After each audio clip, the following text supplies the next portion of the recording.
यह न्यायिक निर्णय का विवरण सर्वोत्तम प्रयासों के तहत हिंदी भाषा में प्रस्तुत किया गया है ताकि कानूनी मामलों की जानकारी आम जनता तक सरल और सुलभ रूप में पहुंचाई जा सके।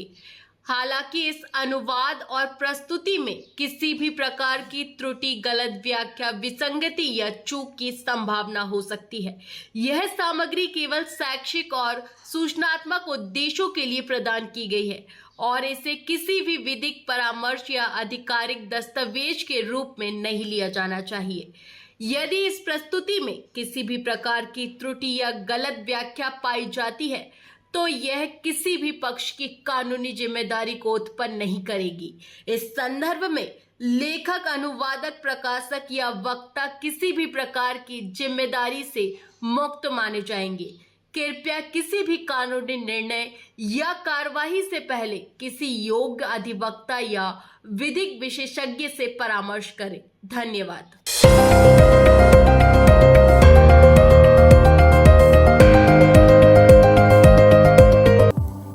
यदि किसी विधिक प्रावधान की भाषा स्पष्ट और सुस्पष्ट है तो न्यायालय को इसमें कोई भी शब्द जोड़ने या हटाने का अधिकार नहीं है। दोस्तों नमस्कार, मैं आपका होस्ट विवेक शुक्ला आज आपके लिए एक और जानकारीपूर्ण मामला लेकर आए हैं जिससे आपके न्यायिक ज्ञान में वृद्धि होगी और हमारा उद्देश्य कानूनी भाषाओं की जटिलता को सरल बनाकर जनमानस तक पहुंचाना है, जिसके लिए हम लगातार प्रयासरत हैं। इसी कड़ी में आज के इस मामले में माननीय सर्वोच्च न्यायालय द्वारा निर्धारित हुआ कि विधायिका द्वारा प्रयुक्त शब्दों की सटीक भाषा ही अंतिम मानी जाएगी और न्यायालय को उसमें हस्तक्षेप करने की कोई अनुमति नहीं होगी। तो निरीक्षक रेलवे सुरक्षा बल कोट्टायम बनाम मैथ्यू के चेरियन एवं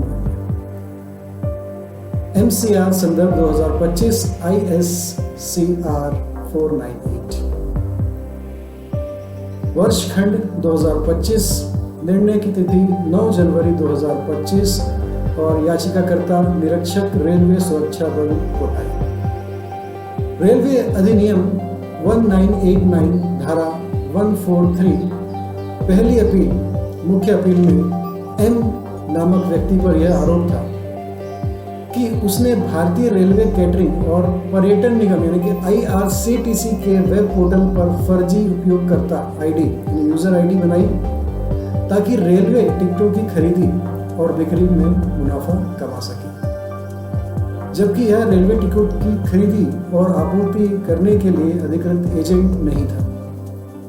अतः उसने रेलवे की टिकटों की खरीद और आपूर्ति का अनधिकृत व्यवसाय संचालित किया। इस संदर्भ में रेलवे अधिनियम 1989 की धारा 143 के तहत आपराधिक मामला दर्ज किया गया। इसके बाद एम ने दंड प्रक्रिया संहिता CRPC की धारा 482 के तहत आवेदन दायर किया। उच्च न्यायालय ने विवादित आदेश के माध्यम से आपराधिक कार्रवाई को निरस्त कर दिया और दूसरी संबंधित अपील में आर नामक व्यक्ति पर यह आरोप लगा कि जो अधिकृत एजेंट था कि वह विभिन्न ग्राहकों को ई-टिकट की आपूर्ति करता था और यह ई-टिकट अलग अलग उपयोगकर्ता आईडी यानी कि यूजर आईडी के माध्यम से बुक किए जाते थे। इस संदर्भ में रेलवे अधिनियम 1989 की धारा 143 के तहत आपराधिक मामला दर्ज किया गया। इसके बाद आर ने दंड प्रक्रिया संहिता CRPC की धारा 482 के तहत उच्च न्यायालय में आवेदन दायर किया। हालांकि उच्च न्यायालय ने आपराधिक कार्रवाई को निरस्त करने से इनकार कर दिया। माननीय सर्वोच्च न्यायालय द्वारा अवधारणा पहला बिंदु, धारा 143 का सामान्य अर्थ और निषेध। धारा 143 की स्पष्ट भाषा के अनुसार रेलवे कर्मचारी या अधिकृत एजेंट के अलावा किसी भी व्यक्ति को रेलवे टिकटों की खरीदी और आपूर्ति का व्यवसाय संचालित करने से प्रतिबंधित किया गया। यह प्रावधान टिकटों की खरीदी और आपूर्ति की प्रक्रिया को निर्दिष्ट नहीं करता।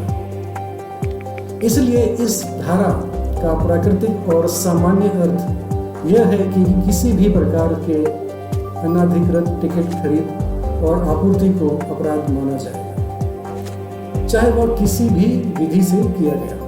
दूसरा बिंदु, ई टिकट प्रणाली का प्रभाव। यह तथ्य कि ई आरक्षण और ई टिकट प्रणाली इस अधिनियम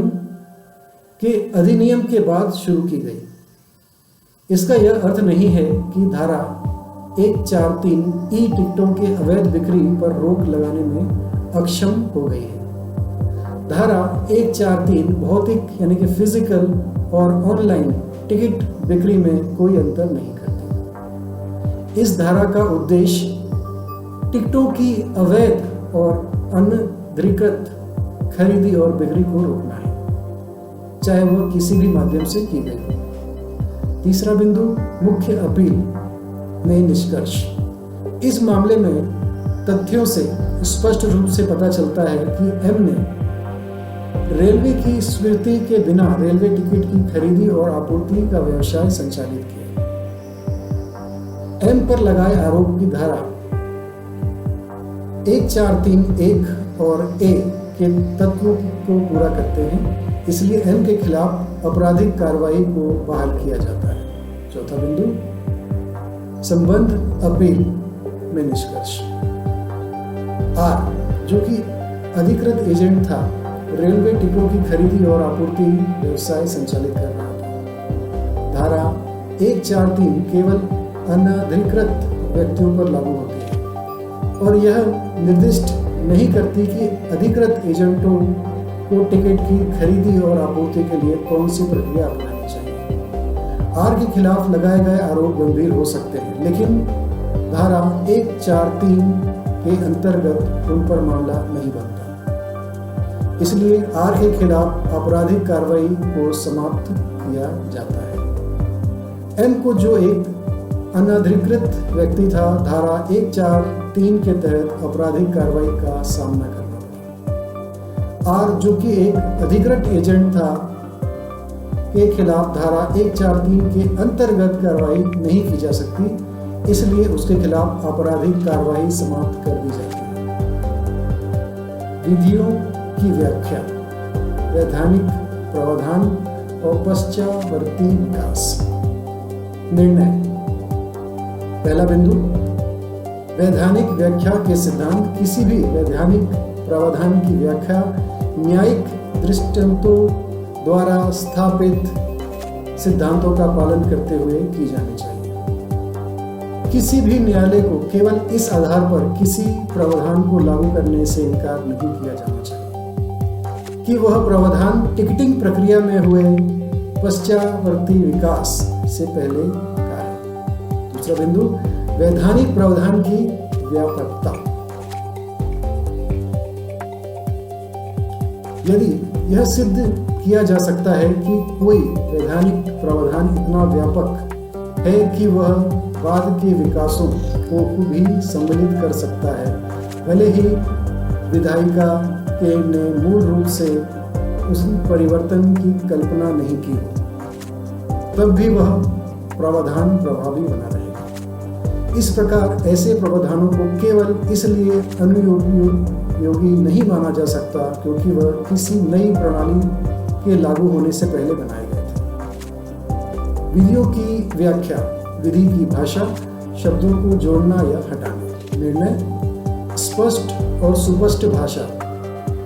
यदि किसी विधिक प्रावधान की भाषा स्पष्ट और सुस्पष्ट है तो न्यायालय को इसमें कोई भी शब्द जोड़ना या हटाने का अधिकार नहीं है। दूसरा बिंदु, विधायी आशय का निर्धारण। न्यायालय इस आधार पर कोई संशोधन नहीं कर सकता कि विधायिका का संभावित आशय क्या हो सकता था। विधायिका द्वारा प्रयुक्त शब्दों की सटीक भाषा ही अंतिम मानी जाएगी और न्यायालय को उसमें हस्तक्षेप करने की अनुमति नहीं होगी। नमस्कार, हम जल्द ही आपसे मिलेंगे नए केस के साथ। बहुत बहुत धन्यवाद।